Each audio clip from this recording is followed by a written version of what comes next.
Good evening, ladies and gentlemen, boys and girls, and our non-binary pals, and welcome to the Snowball Esports show.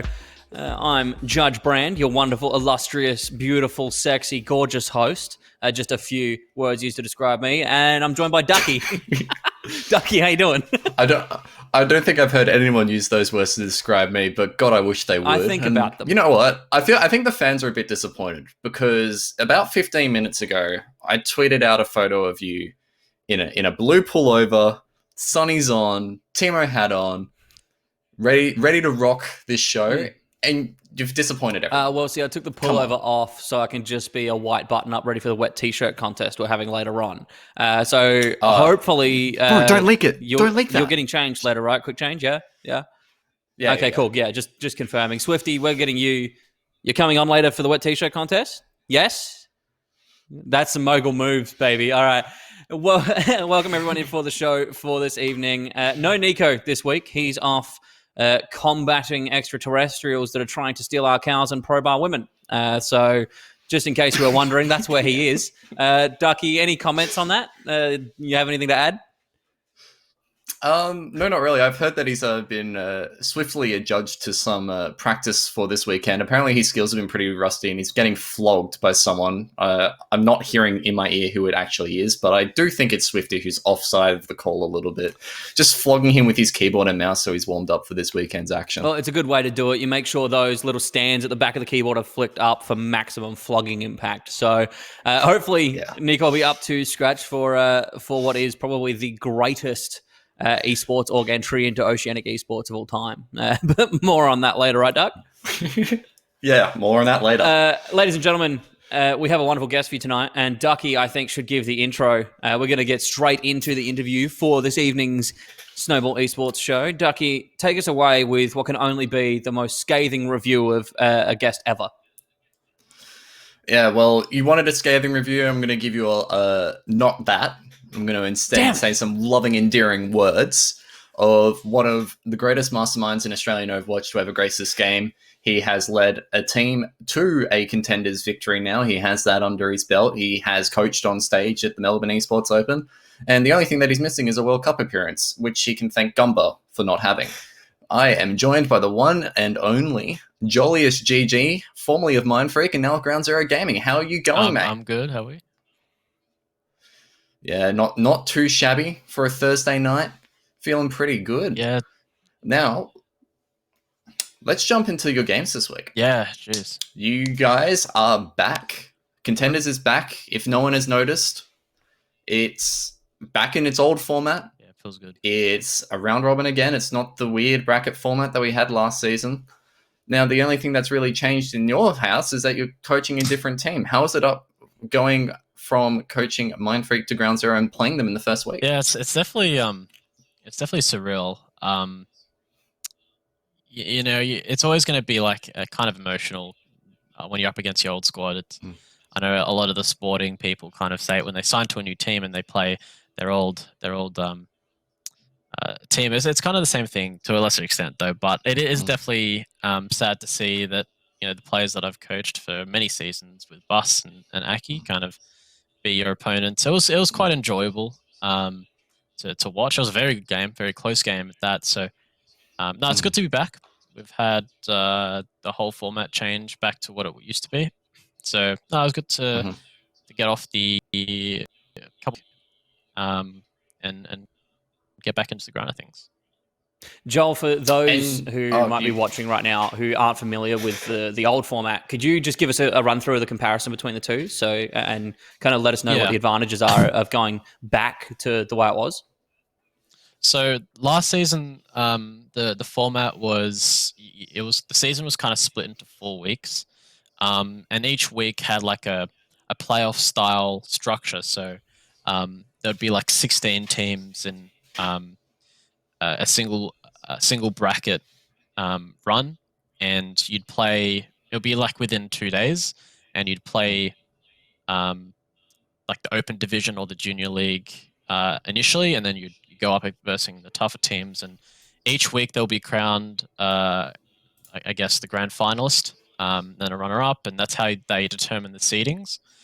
And that happens for 4 weeks, and you accumulate points. So I think the winner of each week gets 100 points. I think it was like 75 for second, 50, and then 30. I can't exactly remember the point system, but you'd accumulate points for the 4 weeks, and then you get seeded again when playoffs come, and you kind of go again in a double elimination playoff campaign. But this season, go back to the OG, the original, which was really, really good for Australia, which is pretty much like a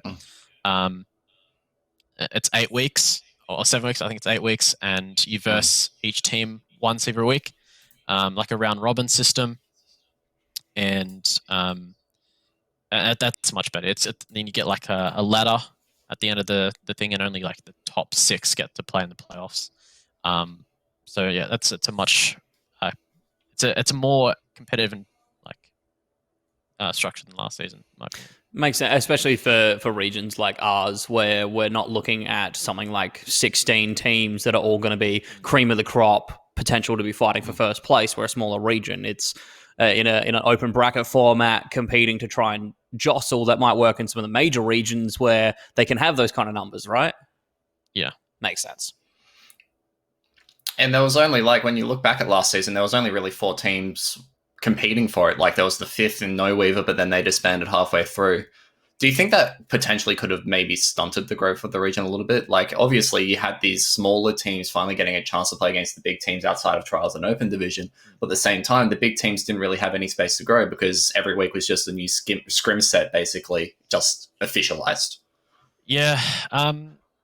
Yeah, I guess the advantage for last season, in terms of that, it did give a lot of the trials teams, I gave a lot of players many opportunities to play each week, and I guess that would encourage the trials teams and open div teams to kind of compete against some of the really, really good teams. But it was kind of frustrating when you are part of like a top 2, top 4 team. We get the same. It got really repetitive, and it's like another week came around, and it's like, oh, here we go again. It doesn't help that we played every second week instead of every week, so we'd have one week that was completely we didn't have any competition on, and it would just purely be preparation, which got a bit tedious because hero bans and hero pools being a thing, which hero pools. Kind of switching each week, so it was definitely that did I guess hurt the growth in the grand scheme of things. But I think it did help the low teams kind of get involved, and teams trying to always create like a best version roster, which is we saw a couple of roster shuffles actually mid-season, I think. So yeah, what were your thoughts on the hero pools experiment as a whole? Obviously, it's been renditioned multiple times. It's now back in the Overwatch League after it took a few weeks off. Do you think that it was a good thing, a bad thing? From all perspectives, really, it's prepping for a coach to how your players played on game day. Yeah, I think it's a step in the right direction. I think hero bans might have been the best play, or at least the way they do it right now is quite inconsistent. Like, I find myself confused of what's going on in the Overwatch League, and because they've got different tournaments on, and how that affects us. Like, we're having to wait up until like the last couple of days until we get confirmation on like what heroes we're going to be able to play. So the consistency is not there with hero pools, and that really frustrates me because as a coach, like you want to develop long-term success, and that really only get generated through consistency and what you play, and how that looks like. So I think it's a step in the right direction, but I think it needs to be more consistent. Or if there are going to be hero pools, like if they want to keep going with that, I reckon that they should make it a longer period in terms of like in tournaments and contenders and stuff. Yeah. Although to be fair, like there's always going to be the argument, the best team will be able to play anything, but it just I personally like consistency across the board. Yeah. Preparation doesn't really change too much. You kind of have to look at your team strengths and you get to play more towards that, I suppose. I think there's teams more inclined to play whatever they think is good for them rather than just following the meta. Yeah. Now, let's talk a little bit about how you got in this position in the first place. Like, how did you get your start in esports? You know, tell us a little bit about your journey of how you started off as little Joelous and now you're big Joelous with a contenders title under your belt. Yeah. I guess it all started for when I guess when the way I conversed with people about the game, they always kind of commented that I had pretty good insight. And it didn't take me too long to then think, I'd really like to be a coach. I like teaching people, even outside the game. I don't know what it is about it. It's just enjoyable for me. So I started coaching a friend's team, Sandbaggers. They invited me because I was good friends with a couple of them. So I was very thankful for that. And then we had a really good run in Open Div and in Trials.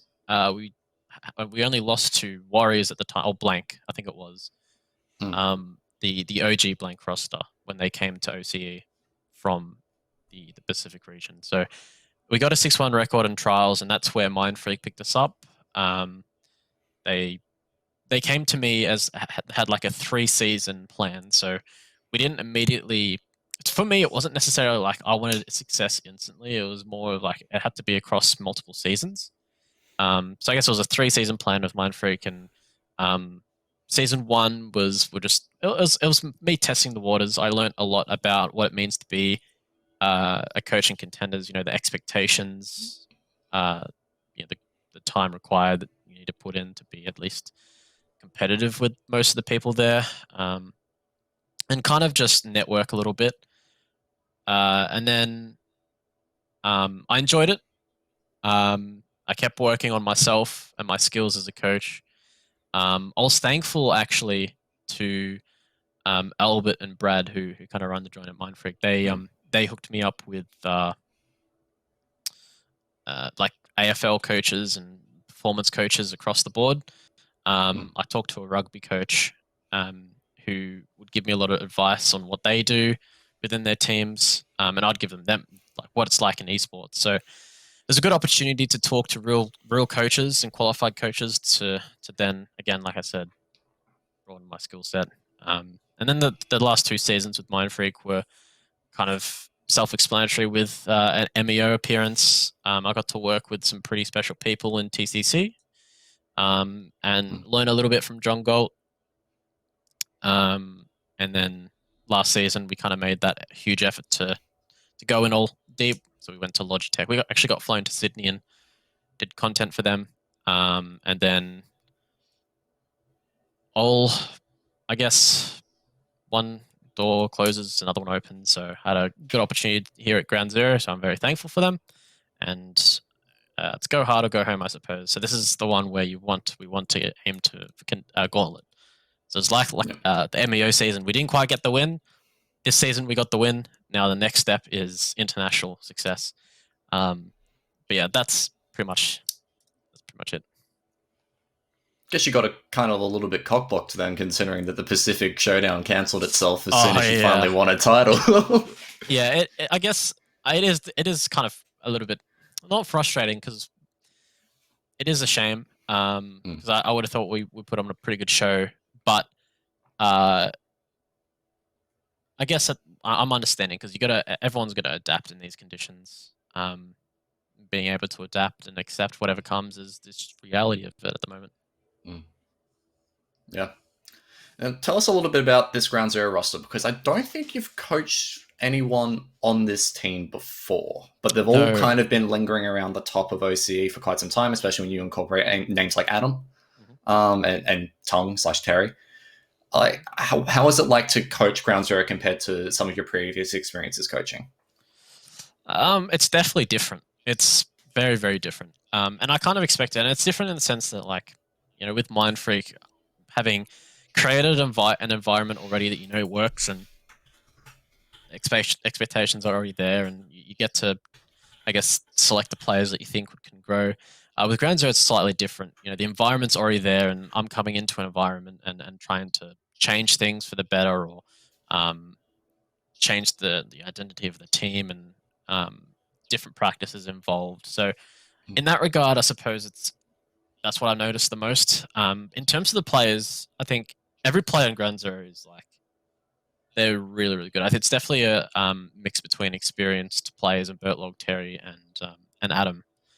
But having that young talent that keeps everyone energized, like Kafa, BRS, and Nami, they kind of bring that enthusiasm to the more experienced fellas. That definitely, it's a very well balanced roster as well. So I'm very excited to get this season. Hopefully undefeated with these fellas, but yeah, I will miss the guys at Mind Freak for different reasons. But yeah, they're really good to work with so far. What are those different reasons? The reasons, well, at least for Mind Freak, like I've been watching Aki grow for many seasons. I remember like the first week of picking him up from Atletico, he was very timid.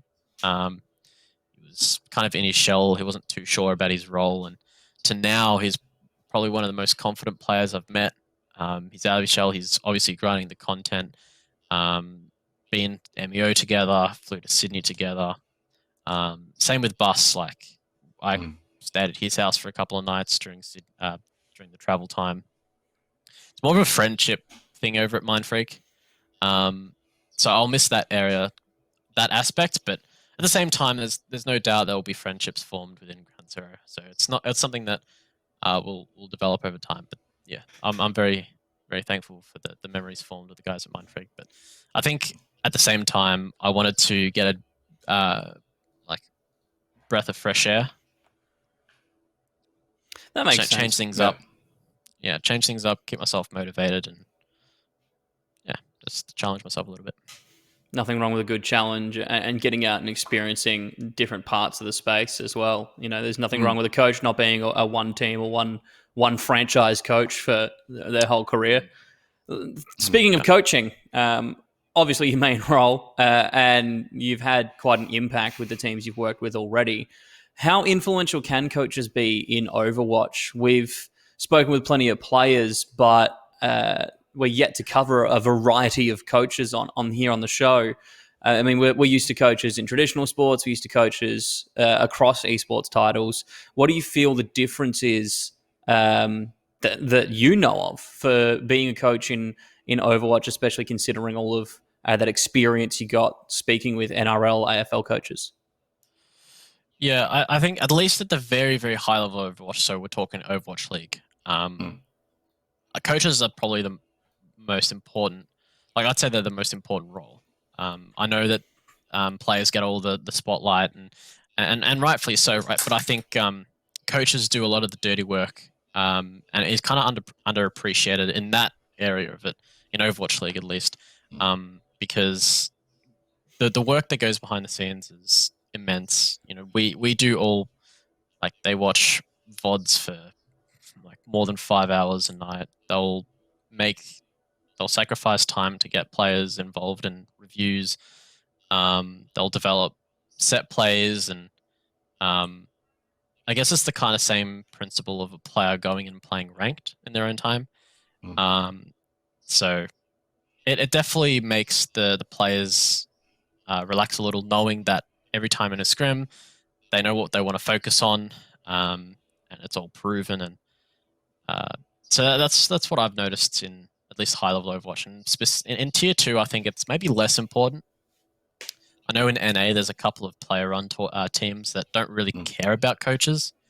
I mean, I disagree with that kind of mentality. I think just the ability to talk to someone as a player can be really difficult. Like teaching a concept can be pretty difficult as a player. So a lot of the skill set as a coach comes down to how you portray a particular message, how you speak to people, making sure that everyone's on the same path, same philosophy, aligning it, I suppose. But and also the set plays and the preparation involved. I think there's a lot of work as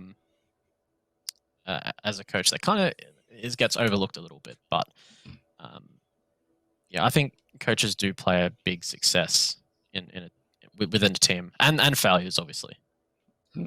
Absolutely. You mentioned like from my personal experience, it's really felt that the coach, whether that's sport, like traditional sports or esports, the coach is a very academic, analytical, summarizing role, that you're the one studying what it is to play Overwatch, or what it is to fill those roles, and the players are really more the practical, the execution of your preparation and study, right? Yeah, there's so many ways you can play the game, and if you have 6 different people, individual players, kind of trying to portray their own way of what they think is the right way to play the game, then you're going to have conflict, and you're going to have performance, I guess, inconsistent with your performance. So having a coach or a team of staff is really, really important to kind of like get shit done and ultimately get everyone on the same page. Interesting you bring up conflict, because that was going to lead into like a further question I had. Coaches don't obviously just study the game, but it's part of your role to understand how your team operates and to be able to convey new ideas, new concepts, new plays to the team in order for them to be able to execute them on game day. When it comes to collaboration and 6 players having 6 ideas on how the game should be played, do you find that it seems to gel pretty easy working with teams in your experience? It all hasn't been like all glory and all positive. Yeah, that's definitely the hardest bit as a coach, is trying to prove points, show evidence from your research. That's probably definitely the hardest bit. Answering questions and kind of creating discussion. But that kind of comes down to my coaching style. I think I'm not the, I guess, this is the right way to play the game and me proving it. It's more I create discussions. I get everyone engaged, get everyone's thoughts on things. We collaborate, and then we go from there. But obviously set plays and asking what the players, being involved with the players is really, really important with my coaching style. And yeah, I think that helps quite a bit, actually.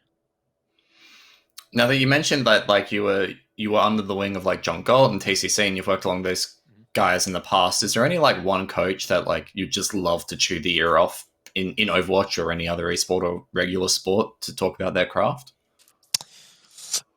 Yeah, it'd have to be John Galt. Mainly because he's had the accolades next to his name, and he's a very, very smart person, inside and out. And I think the way he organizes reviews and the way he kind of talks to his audience, even on stream, is quite inspiring. So he's definitely been someone that I've looked up to for quite a while. And if there's any concerns that I have, I'll kind of shoot him a message and he'd be happy to answer. So I definitely want to hopefully get involved with his work someday. But yeah, I've got a lot of coaches that helped me along the way. So like Choco helped me when I first started. Mm. When he was coaching Jam Gaming, I think it was. I can't remember. Oh, that's a It was like throwback. ages ago. Jam and Pixel days And Pixel Days, yeah, I'd reach out to him and ask for his advice, and so I think there's a lot of people. There's too many people that I can list to really give one solid answer. I think that's like the secret to anything really is you don't want to listen to just one person. Or I mean, it's good to have a mentor, but having as many resources as possible is like really important. And obviously, you've done a lot in Overwatch now. You've been to a LAN. You've won a title. What would you label as your number one best experience in the game so far as a coach? MEO was pretty special. Even though we didn't get the result, just the environment, everything being in person was a really good experience. Yeah, boot camp, the stories, the memories that we created, interacting with everyone face to face on different levels, is definitely something that I'll never forget. And the little activities that we did was really special. And just being on stage with all the lights and the headphones and all the noise of the bass of the game sound was really awesome. And I guess it's like a childhood dream because the first MEO, I was actually in the audience, and I said to myself, I can't remember. It was like the end, near the end of the series. I said, I'm going to be on that stage next MEO, and I got there. And I think that's just a accomplishment of mine, and I'll never forget that. But also winning contenders is a good feeling because put in the hours, and there's a lot of white noise as well. It's like, oh, does Mindfreak have what it takes, or Mindfreak have they don't even stand a chance. They got reverse swept by drop bears. They're no good anymore, and there's a lot of just differing opinions that I don't necessarily agree with. So it's really good to kind of keep people silent in that and prove a point almost. So, yeah. The one memory that I have of you guys at MEO, because I got the chance to interview you guys after you lost. I sat down and I chatted with Bus and Aki and all you guys backstage, and there was no one sad or completely devastated about the result. You came out of the backstage just like you had won. You literally just lifted the trophy. You're going to be on stage playing with the Justice, but everyone was dead smiling, and it was just that was really incredible, and it really showcased to me, at least, what that Mindfreak team was all about, and the camaraderie and the friendship. And it was just about, as cliche it is, it's all about the friends that you make along the way, and that felt like MEO was the culmination of that entire team's work up until that point. Yeah, it's funny you say that, because a big goal of mine, and the first thing I said to the fellas when we first started with that roster is, this is going to be a family.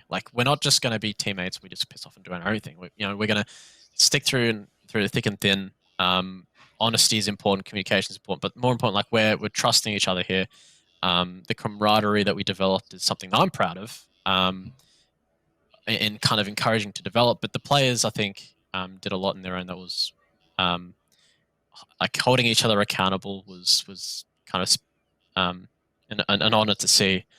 And funny story, actually, because the second that we lost, right, the defeat screen came up, Swalko turned around to me and looked and said, "Fuck, that was so fun."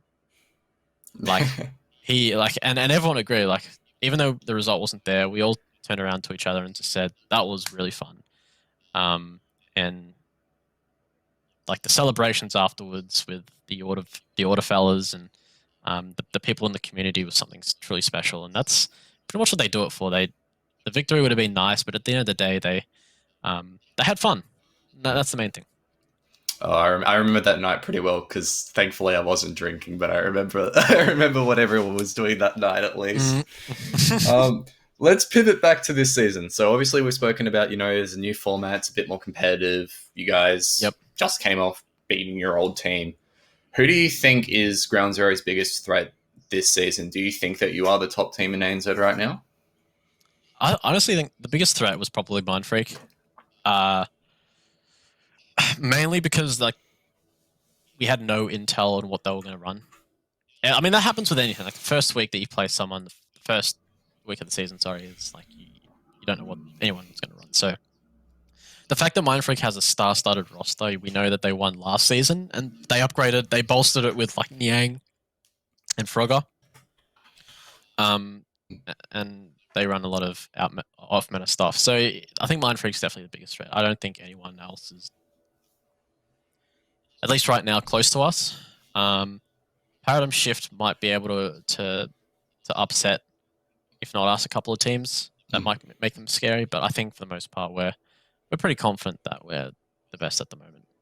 Let's talk about like paradigm shift, and I'm going to leave I-40 out of the conversation a little bit because the players themselves have been in contenders for quite some time. But like when you see like Memento Forgiver, you see Paradigm Shift, you see Power Anchors, they're all pretty fresh faces to contenders. Like, what is it like seeing all this new blood coming through the system?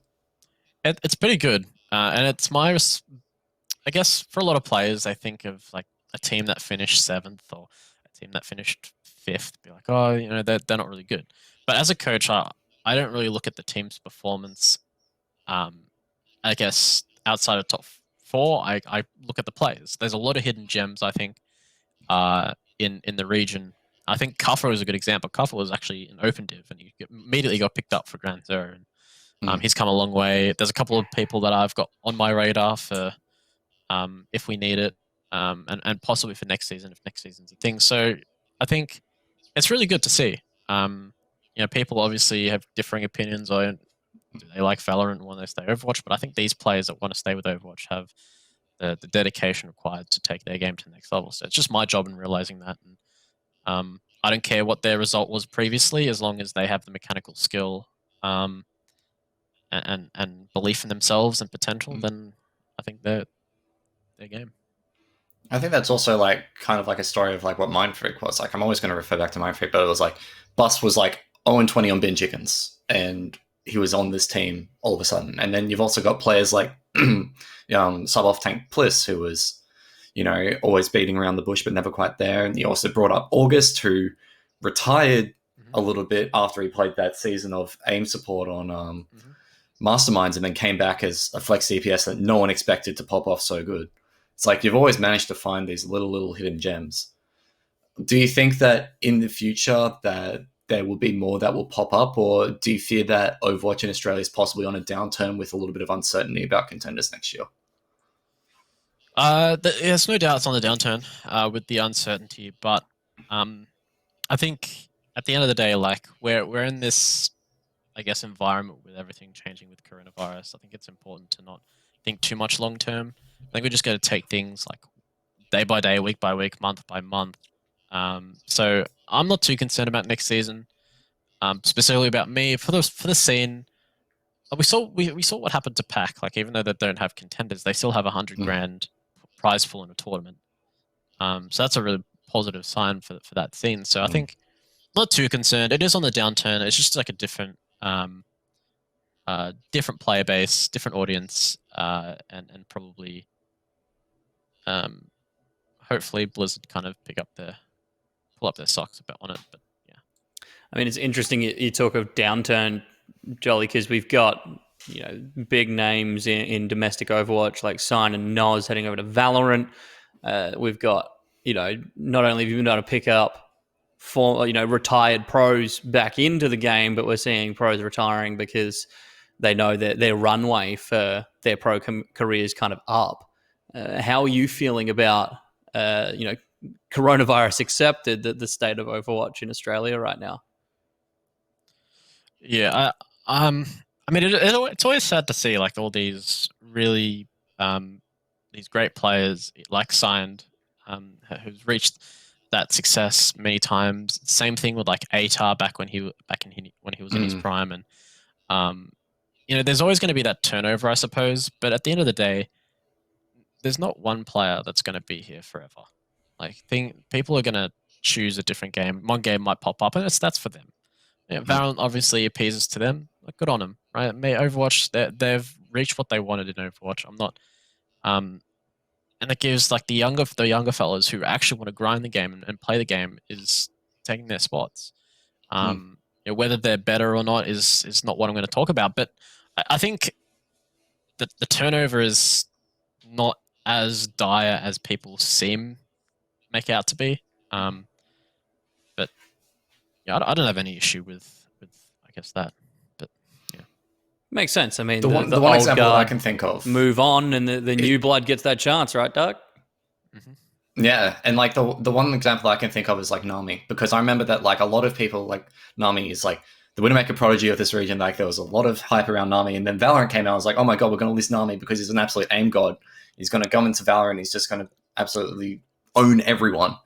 And I think he tried out Valorant for like 2 or 3 days, I heard, and then instantly swapped back to Overwatch. He was like, this is not the game for me. So there's always going to be those players that no matter what game pops up, they're just going to fall in love with it, and they're just going to come back to Overwatch. Like there's just no doubt about it. Overwatch is their game. Valorant might pop up. Hell, another tac shooter might pop up in the future, team-based shooter, whatever, but there's always going to be those players where all they want to do is play Overwatch, and those are the players that are going to keep the scene alive for hopefully years to come. Yeah, for sure. Well, let's move off of the dire thoughts of people retiring and Overwatch being a dead game. Let's have some fun. Duck, why don't you introduce this one? Because I'm interested to hear your thoughts on our first fun segment question for the night. Oh, yeah. So I did a bit of thinking, and I'm going to spring this on you without any thought. So in the fun segment, we have fun.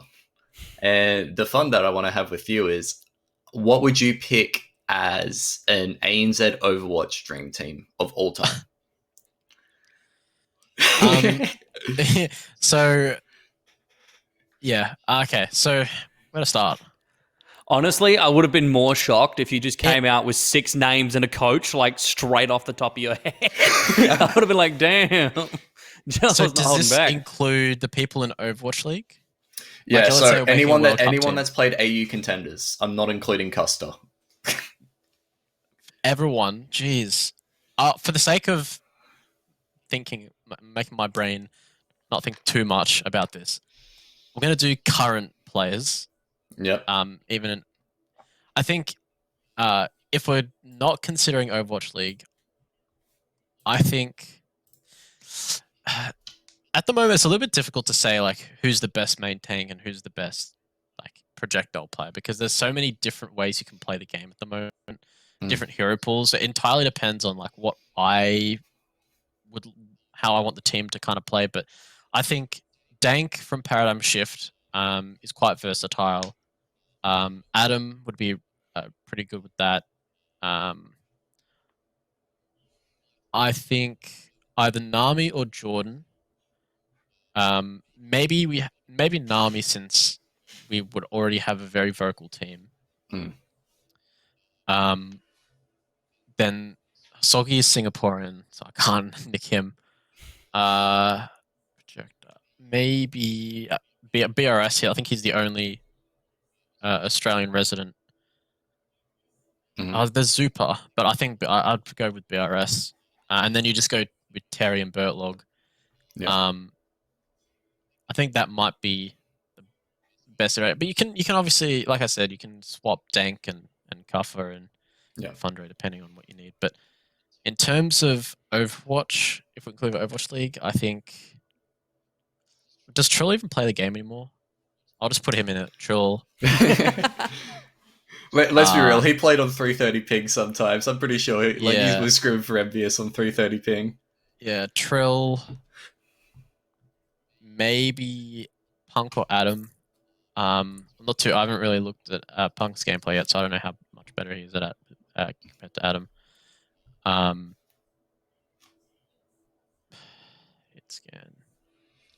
Would you chuck Kelsey in there? Would you chuck Color Hex up there? Color, that's a given. Yeah. Color Hex. Don't know what. Probably. I'm probably missing someone. I'm trying to think if. I think Terry Bertlog. I actually cannot remember if there's any Australian supports in Overwatch League. I mean, there are. we can count Unter, I guess, but would you put Unter over Bert? Yeah, I'll just put him as a coach, as a coaching staff. Like, I wouldn't. You wouldn't put him as social media manager, the absolute meme lord himself. No way. You can't put a lid on that kind of loose cannon duck. That's never going to work. Oh man, I loved his tweet earlier this year about Shax and the Justice. That was quite something. He is a loose cannon, but we love him. I'm pretty sure we love him for it. Hopefully. And his tweet when he got announced on Valiant. Yeah, Johnny Sins. That's hilarious. He absolutely kills the game, like the social media game, better than any other player. I think he's a gem. Old Max. Hope he's doing well over there. All right, I'll go through mine because Judgy said he wanted to hear mine. And I actually had time to think about this. So I went Color, Jordation, Trill, Punk, and then I couldn't choose support line. So I went Bird or Unter, and I went a Kraken or Tongue / Terry. Yeah, that's probably the best. I mean, you're cheating because you've got options. It's not a solid 6, but I'll let it pass this time. All right. Oh, you want me to pick? Yeah, I want you to pick. All right, I'm gonna pick Tongue for flex support, but I'm only because I'm biased and I went to high school with him. That nepotism coming in well. And I'm going to pick Unter for personality value, but it's also dependent on the meta. Like I feel like if it was just Mercy, I'd just take Bertlog 100%. Every day of the week. Got to think outside the game. You got to bring Unter in for that meme value and the content. Stick him in front of the camera and on building Twitter. the content game. That's it. But I'd like to go back on one point because I was actually quite interested when you brought up Dank. Like, he's not a main tank that we've seen a lot in contenders. He only played for the Mavs back in last year.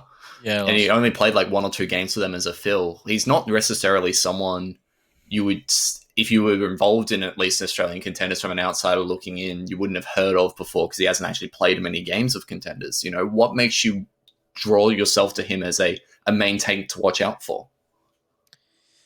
I think he's come up in the past couple of months. And I think his mechanics are really good. He's a very versatile player, and at least his comms are very reminiscent of Bus. And plus, he understands a little bit of Korean, so having that ability to talk within a mixed roster and be comfortable within a mixed roster is something that I think is kind of unique, very difficult to grasp. So I think he's definitely on the up. He's not there just yet, but yeah, I think it's very interesting at the main tanks at the moment because Fundre's probably got the best mechanics in the region.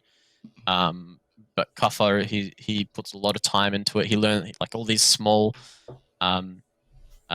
very small areas of the game. He's done pretty well, and he's also on the up, and he's got a pretty good ball in him, and obviously Dank is kind of like very flexible. So very interesting at the moment. Fair calls. Look, Jolly, I want to hit you with what is my favorite segment in the fun segment. We do this for everyone that comes on our show relative to their game titles or their expertise, and we're going to apply it to you in Overwatch here. All right. Blizzard's called you up, and they're like, right, let's go. Joelous, listen close. You are the single best analytical mind in Overwatch.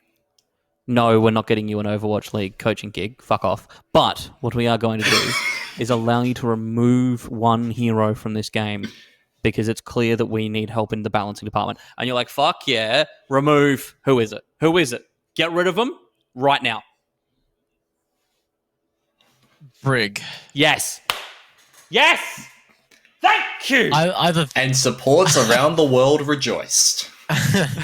Yeah, I think Brig does too much at the moment. A lot of people say May, but I think Brig is the real killer of comps. Like she denies and enables too many heroes. So either that or Orisa.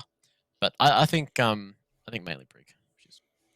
Fair duck. Who you're going to say, like, I think it's have obvious you got who Bus I am. in your ear if you're saying Orisa? I've heard that man say very nasty things when he's playing Orisa. I saw his tweet earlier, and that's what made me think of Orisa. But I think Brig's more. I remember seeing. I saw it on Rox's Twitter, Valence's Twitter, and she was like, she retweeted like the stupid horse video. It was just like Orisa flashing on the screen with like some song in the background, and that's like the only thing I can think of when I hear of Orisa right now. Ducky, give us yours. Is it Orisa, or are you sticking with the Brig line? What am I removing? I'm also removing Brig because as a support player, I don't like it when I get forced onto it. Thankfully, that hasn't been asked in a while. Mind you, I haven't played a lot of Overwatch recently, but at least my team doesn't flame me for picking Moira anymore. So that's fine. Although they probably should start doing that again. But again, Joel's played with me in the depths of Gold and Plat before, so he knows the kind of guys that I hang out with down there. Joel, you're free to not comment on that if you don't want to. Yeah, it's pretty grim down there. Yeah. Let's talk about the Joelous Genji. The good old Joelous Genji. How's that going for you in ranked right now? Yeah, it's pretty good. Look, I don't really play that much ranked because obviously my time's in VODs, but last time I really chased the grind in the off season. I picked like 3.8 on Genji alone. And maybe the same with the off tanks, but yeah, it's been okay. That's pretty solid. All right. Blizzard's giving you another call, Joel. We knew Brig was a problem for fucking forever. And we just couldn't be asked. And so thank you for making that decision for us. It was too hard. While we're dealing with a lot of issues in World of Warcraft because it makes us all of our money and doesn't hemorrhage money like the Overwatch League does for us, can you help us with one thing? We need another hero. Because now we've realized we've totally fucked the numbers and we can't just remove one without putting one in. Can you design one for us right now? What do their abilities do? How do we bring them in? And what's their character concept like? In my ear I just heard it. You got to do it. Okay. Straight up, I think a hero that's very similar to Wrecking Ball is really, really good for the game. I think like in the past, you've always had that the slow tanks being like the Orisa and the Ryan, the Zarya, the Hog, and you've also had mobile tanks and Diva and Winston. So I think Ball is like a different category, like the disruptor. So I think definitely something similar concept to that. But maybe as a support hero that might. Actually, I don't really think of any support, so I definitely think something similar to Wrecking Ball is going to be would be pretty cool. I don't know the specifics. I know what they exactly do, but just roll around the backline and just punish people. We need Wrecking Ball 2.0. Have a bit of fun. Is what we're saying. Yeah. Bigger, better, badder. Except this time, it's not a hamster and a mech. It's a hamster, just a big fucking hamster. Like, I'm talking Mr. Bombastic. Big chungus levels of hamster. That's it. Thicky cheeks clapping on the back lines. That's what we're wanting. Perfect. Ducky, I need to know, like, I haven't given this any thought at all, but do you have someone, a design inspiration in your mind you want to see in Overwatch for Joel to review? I would love a more passive style support. So when I think of like a passive style support, I think of like that binned Symmetra rework the Overwatch devs were thinking of, where they like made Sims turrets do healing. Like, I think some sort of like buffing support in that capacity. It doesn't necessarily have to be healing. Like, it could be potentially inspired by like Brim's like Stim Beacon. You know, like they could increase damage output or fire rate or something like that. Something that's like a bit of it can be like a passive support, but also played a little bit more aggressively and can help enable the team in other ways. You know, like when you've got Baptiste in his I'm just going to call it his window, because I can't quite remember the name of it right now. I'm only pulling up Immortality Field. Bring someone like that in. I think that would be quite interesting. Makes sense. Buff the tanks. Give them another tank or give them another support, Blizzard. That's what the boys want. Well, Joel... It's too many damage characters. Too many. Far too many. And far too many Genji mains. Sorry, Joel. So... I'll relay that to me. Yeah, thank you. If you could, that'd be great. I'd really appreciate you taking my input as well. It makes me feel special and like I'm contributing to the esports space. Look, Joel, that's the end of our wonderful time spent with you, unfortunately. Do you have anything you want to plug? Obviously, plugging Ground Zero and the team and your upcoming matches and contenders, but anything else you want to plug? Just shout out to everyone that supported me throughout the seasons. You know, people at Mind Freak. my parents, my sister, and obviously my girlfriend, who is probably watching. So they've helped me get through thick and thin, and I've made sacrifices, and I'm really happy that they've been a part on that journey. And obviously, shout out to the guys at Ground Zero and all their sponsors for the opportunity to come. Perfect. Well, Joel, thank you so much for your time Joel. with us. It's always a pleasure. It's been amazing. To chat with Likewise. you. Thanks for having me on. Peace. What a good chat that was. What a great chat that was. I got to readjust. You're sliding down your chair. Yeah, I was sliding down my chair. Check your posture time. Papa Smithy's an LCK chat. Yeah, you typed exclamation mark posture. Someone redeem some channel points right now. Check your posture. All right, let me roll those shoulders back. Get a bit of a stretch on. No, that was great. Joel, look, shout out to Joel again for being such a wonderful guest for us here on the show. But Duck, it's time for the news, and I've been a degenerate and haven't looked at basically anything. So could you just recap the news for me and my pleasure? Not so much chat, just tell me esports news, Duck. What do you got? All right, so I'm going to rattle off esports news like you rattle off the weekend in esports. Yeah, do it. We've got the 6 major August 2020 online kicking off tonight, right now, actually. I'm pretty sure I checked the games before we started the podcast, and the Knights were beating Akami, which was something no one else was expecting. So you can probably catch that or the rest of that series over on twitch.tv/Rainbow6. After you finish watching the show, you cannot leave until we leave. Correct. So not allowed. Promise me you won't go. Not allowed. The winner of that match will play wildcard in the final, which is on Saturday. Highly recommend you watch that. I also interviewed Flux, one of the coaches of wildcard, earlier this week. That was published today. Go read that on snowballesports.com. I got to interject also here before you get on, Ducky, but I'm disappointed because your interview of Flux did not include my clip of absolutely fucking 1Bing him with the Sheriff on split mid in Valorant. I domed him. You didn't ask me for the footage, and I feel like this was my one time to shine in esports, and I've been robbed, absolutely fucking robbed. It's not your one time to shine in esports, mate, because I'm hearing my ear. We've got an exclusive interview coming up. There's a surprise interview. Yes. I've heard that there's been a shock signing in OC Esports. It's completely shaken up. Can I confirm? Fireball Esports, the one and only, have entered Valorant. They have. Swifty, is our special guest ready? Is this the time that the illustrious guest is coming on, or are we saving that for the exclusive later? Oh, it's now. Okay, be right back. I've actually got them here live. Where's he? Are they in his living room? Like, who's he dragging in? Who knows? Must be Swifty in the other room. That's who he's getting. Star player. Oh, who is this I see? The fuck am I doing here?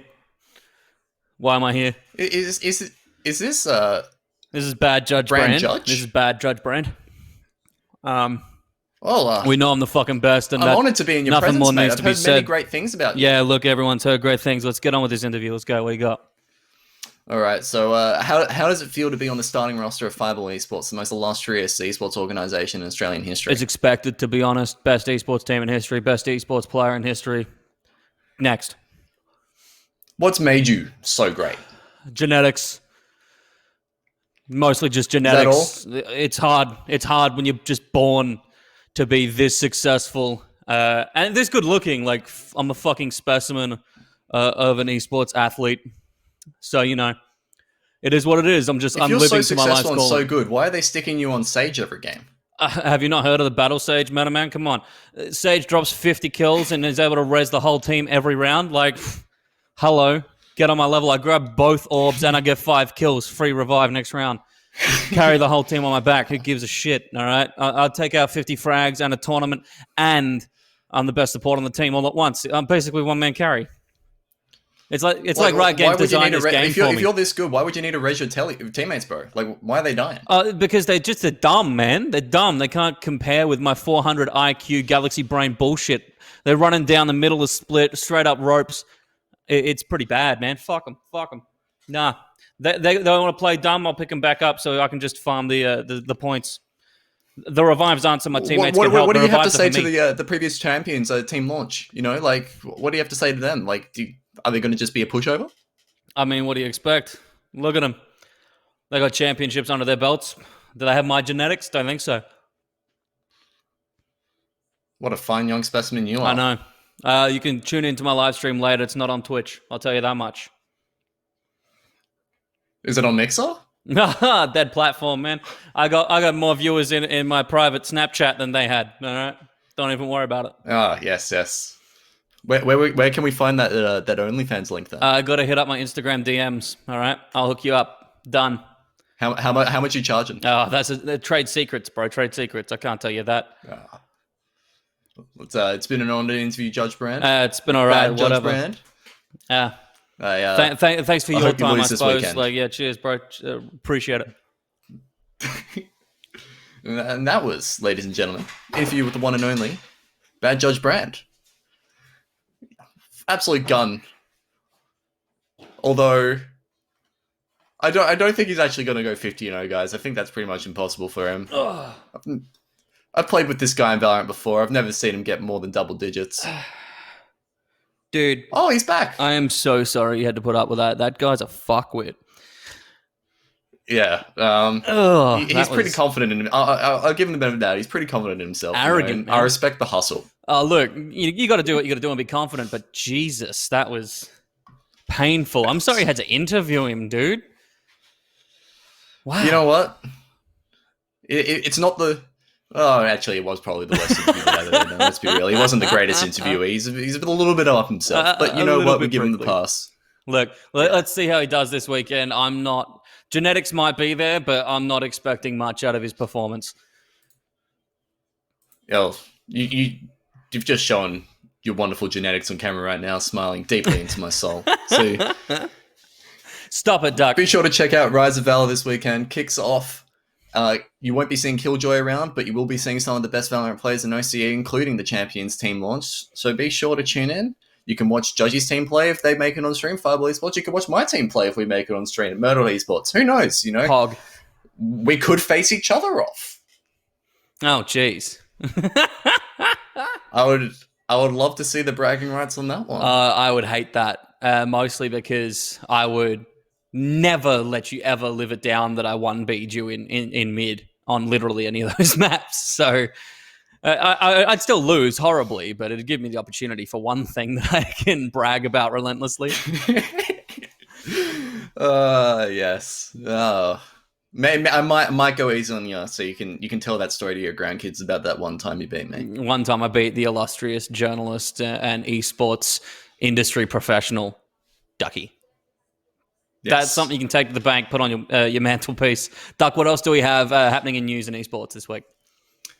Yeah, so to cap it all off, there's been a little bit of drama, and it's not just drama in terms of the most arrogant interview I think we've ever conducted on this program. It's drama in StarCraft 2. We've got 2 players from the UK and Pakistan. I don't have their names on me right now, but I saw them earlier.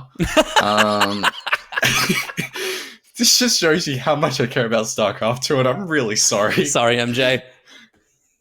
It's sorry, MJ, but like, at least your esports better than Dota 2. Let's just put it at that. But yes, there's been 2 players who have been caught up in a fiasco regarding residencies. If you don't follow StarCraft 2 like me, but you do follow OCE Proofstops in Periphery, there are 2 players who are living in the UK and Pakistan who have signed up to play in the OCE and SCA qualifiers because they both have NZ citizenship. This has obviously led to a little bit of an uproar, with players in ANZ being forced onto bad ping to play these opponents in Singapore. And these players are known to have been in the top 32 in their respective regions already, playing in Europe. So there's been a few players disgruntled with that. Pretty much a developing situation in this regard. I would 100% recommend you keep your eyes peeled on it because it seems like a pretty big deal. Obviously, in the last DreamHack event, we had Risky, who was a UK citizen, as well as an NZ citizen, win the Oceanic qualifiers over some of the Oceanic hotshots like Probe. So it's really just a weird situation. How do you feel about players from overseas registering as OS residents because they just have the citizenship here?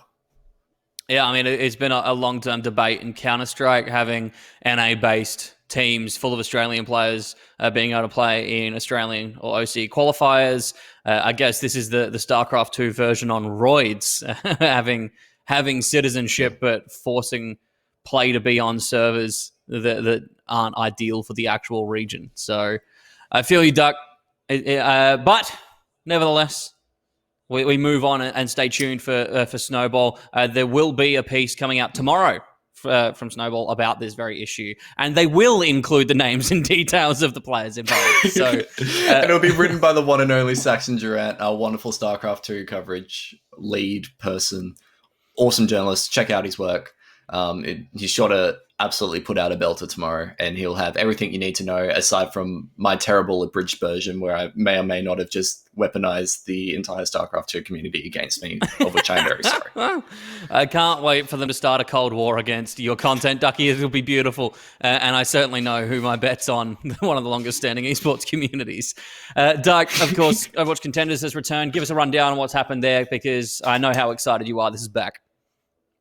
Yes, I am very excited. Overwatch Contenders is back. The format is better than what it was last season. Same as ever, hopefully. Obviously, we spoke about Ground Zero quite extensively with Joel earlier in the show. If you missed that, what the hell are you doing with your life? Go watch the VOD later. Ground Zero beat My Freak 2-3, or 3-2. And then the rest of the games were sweeps. The New Look Dire Wolves, formerly Sydney Drop Bears, took down I-40.